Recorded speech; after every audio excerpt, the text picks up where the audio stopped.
एक समय की बात है, एक घना जंगल था। उस जंगल का राजा एक शक्तिशाली शेर था। शेर बहुत बहादुर था और जंगल के सारे जानवर उससे डरते थे। अपनी ताकत की वजह से शेर को थोड़ा घमंड भी हो गया था। जंगल में शेर के अलावा हाथी, हिरण, बंदर, लोमड़ी और एक छोटा चूहा भी रहता था। सभी जानवर शेर राजा का सम्मान करते थे और उसके क्रोध से बचकर रहते थे। शेर कभी कभी तेज दहाड़ लगाता तो सब जानवर डरकर छिप जाते।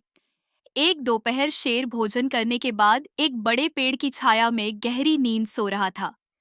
उसी समय वह छोटा चूहा अपने बिल से बाहर खेल कूद करते हुए वहां आ पहुंचा। खेलते खेलते चूहा अनजाने में सोए हुए शेर के ऊपर चढ़ गया और उसके पूंछ को पकड़कर झूला झूलने लगा।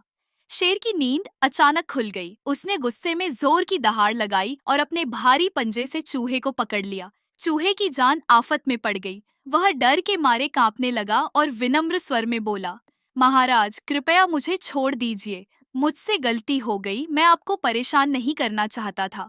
अगर आप मुझे जाने देंगे तो मैं वादा करता हूँ कि एक दिन आपके काम आऊंगा। नन्हे चूहे की बात सुनकर शेर जोर से हंसा। वह बोला, तुम जैसे छोटे चूहे मेरी क्या मदद करेंगे? मैं हूँ जंगल का राजा शेर। शेर ने थोड़ी देर सोचा और फिर बोला, जाओ, तुम्हें छोड़ देता हूँ। आगे से सावधान रहना और दोबारा मुझे तंग मत करना। शेर ने चूहे को नहीं खाया और उसे जाने दिया। चूहा बहुत खुश हुआ। उसने कहा, धन्यवाद राजा साहब, मैं आपका यह एहसान कभी नहीं भूलूंगा, और जल्दी से वहां से भाग गया। कुछ दिनों बाद की बात है। शाम का समय था। शेर अपने शिकार की तलाश में जंगल में घूम रहा था। उसी दौरान कुछ शिकारी जंगल में आए और पेड़ों के पीछे एक मजबूत जाल बिछा दिया। शेर को इसका पता नहीं चला और जैसे ही वह उस तरफ बढ़ा, वह शिकारी के जाल में बुरी तरह फंस गया।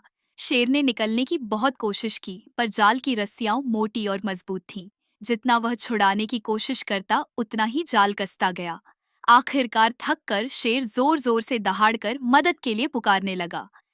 शेर की दहाड़ सुनकर जंगल के जानवर इधर उधर से भागकर आए। कुछ ही देर में हाथी, हिरण, बंदर और लोमड़ी सब वहां इकट्ठा हो गए। उन्होंने देखा कि जंगल का राजा शेर जाल में फंसा हुआ छटपटा रहा है। हाथी ने अपनी सूंड से जाल को खींचकर तोड़ने की कोशिश की, लेकिन मजबूत जाल हिला भी नहीं। बंदर ने अपने नुकीले दांतों से रस्सी काटनी चाही, पर रस्सियां बहुत मोटी थीं।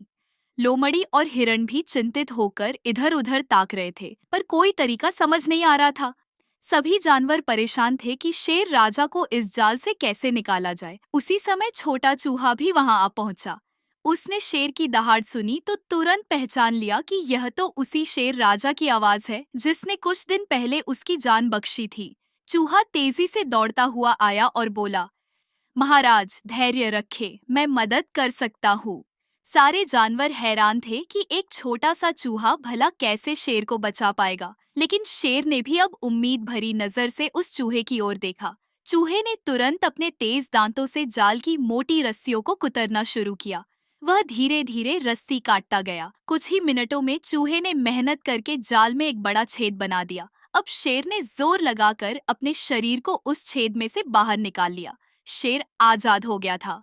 जाल से निकलते ही शेर ने राहत की सांस ली और खुशी से चूहे को अपनी हथेली पर बैठा लिया। उसकी आंखों में कृतज्ञता के आंसू थे। शेर नम्र स्वर में बोला, धन्यवाद मेरे छोटे दोस्त, तुमने तो कमाल कर दिया। मैंने सोचा भी नहीं था कि तुम कभी मेरे इतने काम आओगे। कुछ दिन पहले मैं बहुत घमंड में था, लेकिन तुमने आज साबित कर दिया कि छोटे जीव भी बड़े काम कर सकते हैं। यह सुनकर चूहा मुस्कुराया और बोला, महाराज, उस दिन आपने दया दिखाकर मुझे जीवन दान दिया था। आज मैंने बस अपना वादा पूरा किया है। शेर ने शर्मिंदा होकर कहा, मुझे माफ करना, मैंने तुम्हें छोटा समझकर मजाक उड़ाया था। आज से मैं हर किसी का सम्मान करूंगा और कभी घमंड नहीं करूंगा। यह बात सुनकर आसपास खड़े सभी जानवर बहुत खुश हुए। हाथी, बंदर, हिरण, लोमड़ी सबने चैन की सांस ली और मिलकर शेर की जय के नारे लगाए। शेर अब सचमुच एक दयालु राजा बन गया था। उस दिन से जंगल के सभी जानवर मिलजुल कर रहने लगे। शेर सबका ख्याल रखता और बदले में सारे जानवर भी शेर का आदर करते थे। छोटे चूहे जैसा नन्हा जानवर भी अब शेर का अच्छा दोस्त बन गया था। सीख, इस कहानी से हमें यह शिक्षा मिलती है कि हमें कभी भी किसी को छोटा या कमजोर समझकर उसका मजाक नहीं उड़ाना चाहिए। हर जीव का अपना महत्व होता है और मुश्किल वक्त में छोटी सी मदद भी बड़ा सहारा बन सकती है। दया और मदद करने से दोस्ती और विश्वास बढ़ता है, इसीलिए हमें सभी के साथ मिलजुल कर प्रेम से रहना चाहिए।